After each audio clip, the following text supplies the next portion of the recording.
നമ്മുടെ ഈ 3 സ്തംഭങ്ങൾ നമ്മുടെ ജനാധിപത്യത്തെ താങ്ങി നിർത്തുന്ന, അതൊക്കെ എല്ലാം വീക്കാണൊന്നുമില്ല. എക്സിക്യൂട്ടീവ്, ലെജിസ്ലേച്ചർ ആൻഡ് ജുഡീഷ്യറി എന്ന് പറയുന്ന ഈ 3 വിഭാഗങ്ങൾ, അത് 3 വാട്ടർ ടൈറ്റ് കമ്പാർട്ട്മെന്റ് ആണ്. അതായിട്ടാണ് നമ്മുടെ ഭരണഘടന വിഭാജനം ചെയ്തിരിക്കുന്നത്. അങ്ങനെയാണ്, പരസ്പരം കലരാത്ത 3 വാട്ടർ ടൈറ്റ് കമ്പാർട്ട്മെന്റ്സ് ആണ്. അപ്പൊ ഈ കമ്പാർട്ട്മെന്റുകൾ തമ്മിൽ അനിയന്ത്രിതമായ ഇടപെടലുണ്ടെങ്കിൽ നമ്മുടെ ഭരണവ്യവസ്ഥ മുഴുവൻ തകരും, നീതിന്യായ സംവിധാനം മുഴുവൻ തകരും. അതിന് സംശയമില്ലാത്ത കാര്യമാണ്. കാരണം നമ്മുടെ നീതിന്യായ വ്യവസ്ഥ ഇതുപോലെ മുമ്പോട്ട് പോകുന്നത് ജനങ്ങൾക്ക് അതിലുള്ള വിശ്വാസം കൊണ്ടാണ്, അല്ലാതെ അതിന്റെ നന്മ കൊണ്ടൊന്നുമല്ല. ജനങ്ങൾക്ക് അതിലുള്ള വിശ്വാസം കൊണ്ടാണ്. അപ്പൊ ഈ വിശ്വാസം നഷ്ടപ്പെടാതെ സൂക്ഷിക്കേണ്ട ബാധ്യത ഉണ്ടല്ലോ, എല്ലാ ന്യായാധിപന്മാർക്കും ഉള്ളത് തന്നെയാണ്, ജുഡീഷ്യറിക്കുള്ളതാണ് ഇത്. അത് മാത്രമല്ല, ബാക്കിയുള്ള 2 സ്ഥാപനങ്ങളും, അതായത് എക്സിക്യൂട്ടീവും ലെജിസ്ലേച്ചറും അതുപോലെ തന്നെ ഇതിനകത്ത് കൈകടത്താതെ ഇരിക്കാനായിട്ട് ശ്രമിക്കണം. അപ്പൊ ഇവിടെ സംഭവിച്ചെന്ന് ചോദിച്ചാൽ, പൂജ നടത്തിക്കൂടെ? പൂജ നടത്താം. പ്രധാനമന്ത്രിക്ക് പ്രധാനമന്ത്രിയുടെ വസതിയിലോ വീട്ടിലോ പൂജ നടത്താം, കുഴപ്പമില്ല. പക്ഷേ ചീഫ് ജസ്റ്റിസിന് അദ്ദേഹത്തിന് പൂജ നടത്തിക്കൂടെ? എനിക്കതിനെതിരില്ല. ചില മുൻ ന്യായാധിപന്മാർ ഒക്കെ ഇതിനെക്കുറിച്ച് അഭിപ്രായം പറഞ്ഞിട്ടുള്ളത്, ജസ്റ്റിസ് ചന്ദ്രചൂഡ്, അതായത് നമ്മുടെ ചീഫ് ജസ്റ്റിസ്, അദ്ദേഹം ചീഫ് ജസ്റ്റിസായിട്ട് ഇരുന്നുകൊണ്ട് ഇതുപോലെ ഈ പബ്ലിക്കായിട്ട് പരസ്യമായിട്ട് ഇങ്ങനെ ഒരു പൂജ നടത്താൻ പാടില്ല എന്ന് പറഞ്ഞു. പക്ഷെ അതിലെനിക്ക് വിയോജിപ്പുണ്ട്. കാരണം അത് അദ്ദേഹത്തിന്റെ സ്വകാര്യതയാണ്, അദ്ദേഹത്തിന്റെ വേ ഓഫ് ലൈഫാണ്, അദ്ദേഹത്തിന്റെ മതം. ഈ ഇന്ത്യൻ ഭരണഘടന ആർട്ടിക്കിൾ 25 ഉള്ളിടത്തോളം കാലം, ആർട്ടിക്കിൾ 21 റൈറ്റ് ടു ലൈഫ് ഉള്ളിടത്തോളം കാലം അദ്ദേഹത്തിന് അദ്ദേഹത്തിന്റെ വിശ്വാസങ്ങളെ പിന്തുടരാനുള്ള അവകാശമുണ്ട്. അതിന് കുറ്റം പറയാൻ ഒക്കത്തില്ല. അതിന് ആ സ്വകാര്യതയെ നമ്മൾ മാനിച്ചേ പറ്റുള്ളൂ. അദ്ദേഹത്തിന് പൂജ നടത്താം, അദ്ദേഹത്തിന്റെ വീട്ടിൽ ഒരു കുഴപ്പമില്ല, നടത്താം. അദ്ദേഹത്തിന്റെ ക്ഷേത്രത്തിൽ പോകാം. പക്ഷേ അദ്ദേഹം ആളുകളെ വിളിച്ചുകൂട്ടി പബ്ലിക്കായിട്ടൊരു പൂജ നടത്തുക എന്ന് പറയുമ്പോൾ അത് പ്രശ്നമാണ്. ഇന്ത്യൻ ചീഫ് ജസ്റ്റിസ് ഇവിടെ അതിനപ്പുറം അദ്ദേഹം കടന്നുപോയി കഴിഞ്ഞിരിക്കുന്നു.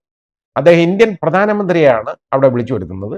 ഇന്ത്യൻ പ്രധാനമന്ത്രി ഒരു താലം എടുത്ത് ഇങ്ങനെ അതായത് അതിന് എന്താ പറയുന്നതെന്ന് പേരെനിക്കറിയില്ല, അതിന്റെ ടെക്നിക്കൽ ടേം എനിക്കറിഞ്ഞുകൂടാ. അദ്ദേഹം ഇത് ഇങ്ങനെ ഇങ്ങനെ ആ വിഗ്രഹത്തിന് മുമ്പിൽ ഇങ്ങനെ കാണിക്കുന്നു, വീശി കാണിക്കുന്നു. അപ്പോൾ വിനീത വിധേയനായിട്ട് നമ്മുടെ ഇന്ത്യൻ ചീഫ് ജസ്റ്റിസ് തൊഴുകൈയോടുകൂടി ഇങ്ങനെ തൊഴുതോണ്ട് നിൽക്കുന്നു. ഇതാണ് നമ്മൾ കാണുന്ന ചിത്രം. മാധ്യമങ്ങളിലെല്ലാം ഞാൻ കണ്ടതാണ്, ലൈവ് കണ്ടതാണ്. അപ്പൊ ഇതിങ്ങനെ വരുമ്പോൾ നമ്മൾ ചിന്തിക്കേണ്ട ഒരു കാര്യം, ഇന്ത്യൻ പ്രധാനമന്ത്രിയും ചീഫ് ജസ്റ്റിസും കൂടെ ഇതുപോലൊരു കാര്യം ചെയ്യുക, അതാണ് പ്രശ്നം. ഗണപതി പൂജ നടത്തിക്കോട്ടെ, അദ്ദേഹം രണ്ടുപേരും വേറെ വേറെ അവരവരുടെ വീട്ടിൽ ഇരുന്ന് നടത്തിക്കോട്ടെ, ഒരു പ്രശ്നവുമില്ല. പക്ഷേ ഇത് പൊതുജനങ്ങളെ കാണിക്കത്തക്കവണ്ണം, എല്ലാവരും അറിയത്തക്കവണ്ണം അദ്ദേഹത്തിന്റെ വസതിയിൽ ഇതുപോലെ ചീഫ് ജസ്റ്റിസിന്റെ വസതിയിൽ പ്രധാനമന്ത്രി വന്ന് ഇങ്ങനെ ഒരു കാര്യം ചെയ്യുക എന്ന് പറയുമ്പോൾ അത് ആളുകളുടെ പുരികം ചുളിപ്പിക്കും എന്നുള്ളതിന് ഒരു സംശയവും വേണ്ട. കാരണം നമ്മൾ നിൽക്കുന്നത് എവിടാണ് എന്ന് നമുക്ക് തന്നെ തോന്നിപ്പോവും. ഇതാണ് ഏറ്റവും വലിയ കുഴപ്പം. അതുകൊണ്ടാണ് ഞാൻ പറഞ്ഞത്, അങ്ങനെ ചെയ്ത, അതായത് ഈ 2 കമ്പാർട്ട്മെന്റുകൾ ഒന്നാവുന്ന രീതിയിലുള്ള ഒരു പ്രവൃത്തി ഒന്ന്, രണ്ടുപേരും ഇന്നതുപോലാണ് ഒരു പ്രത്യേക മതവിഭാഗത്തിന്റെ ആളുകളാണ് എന്ന് വരുത്തക്കവണ്ണമുള്ള കാര്യങ്ങൾ കാണിക്കുന്നു. ഇതാണ്.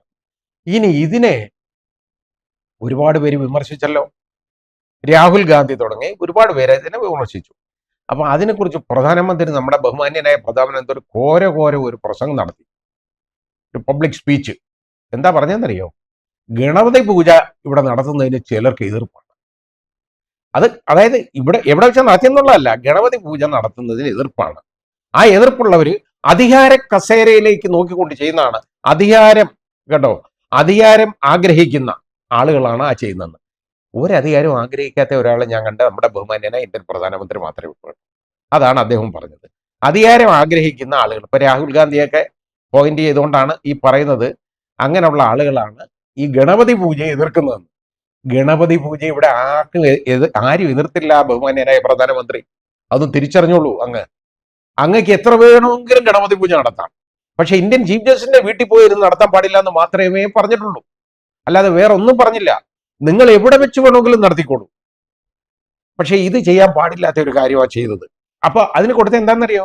ഗണപതി പൂജയെ എതിർത്തുന്നതാണ്. ഇവിടെ ഗണപതി പൂജയെ അല്ല ആരും എതിർക്കുന്നത്. ഗണപതി പൂജ ഇന്ത്യൻ ചീഫ് ജസ്റ്റിസും പ്രധാനമന്ത്രിയും കൂടെ ചീഫ് ജസ്റ്റിസിന്റെ വസതിയിൽ വെച്ച് നടത്തിയതിന് മാത്രമാണ് ആ എതിർപ്പുള്ളത്. എനിക്കും എതിർപ്പുണ്ട്. അത് ശരിയായ നടപടിയല്ല എന്ന് ഞാൻ പറയുകയാണ്. എനിക്ക് വളരെ ബഹുമാനമുള്ള ഇഷ്ടമുള്ള ഒരു ചീഫ് ജസ്റ്റിസ് ആയിരുന്നു ജസ്റ്റിസ് ചന്ദ്രചൂഡ് ഇതേവരെ.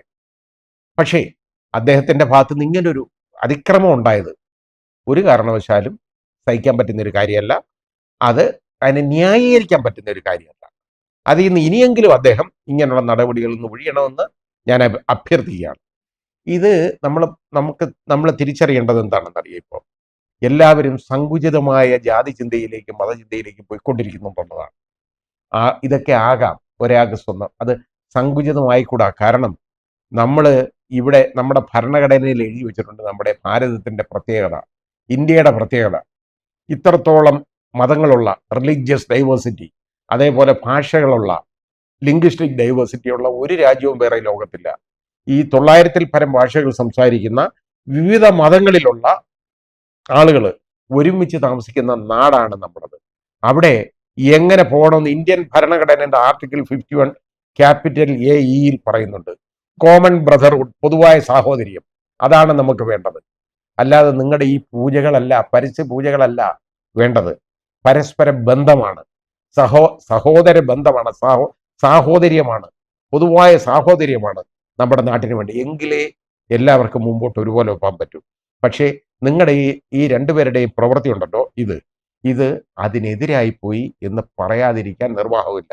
ആ ഒരു കാര്യം കൊണ്ടാണ് ഞാൻ ചോദിച്ചത്, ഇന്ത്യൻ ചീഫ് ജസ്റ്റിസിനെ ഇങ്ങനെ ചെയ്തതിന് ശേഷം എന്ത് ധാർമ്മികതയാണ് ഈ പാകിസ്ഥാൻ എന്ന് പറഞ്ഞ പുലമ്പിയ ജഡ്ജിയോട് ചോദിക്കാനുള്ള ധാർമ്മികത എന്താണ് എന്ന് ചോദിച്ചാൽ അതുകൊണ്ട് മാത്രമേ ഉള്ളൂ, അല്ലാതെ വേറൊന്നുമില്ല. ഏതായാലും അതിനൊക്കെ ശക്തമായ നടപടി ഈ പാകിസ്ഥാനി ഉണ്ടല്ലോ, പാകിസ്ഥാൻകാരൻ, അയാളോടും വേണം. അതുപോലെ തന്നെ ആ സ്ത്രീയോട്, അതിലും എനിക്ക് പാകിസ്ഥാന്റെ കാര്യത്തിലും പ്രശ്നം എനിക്ക് എൻ്റെ മനസ്സിനെ ബാധിച്ചത് ആ സഹോദരിയോടുണ്ടല്ലോ, ഒരു അഭിഭാഷകയോട് ഇത്രയും മോശമായിട്ട് പെരുമാറിയ അയാളെ സർവീസിൽ നിന്ന് കളയാനുള്ള മാർഗം നിങ്ങൾ നോക്കുക എല്ലാവരുടെ. അതാണ് വേണ്ടത്.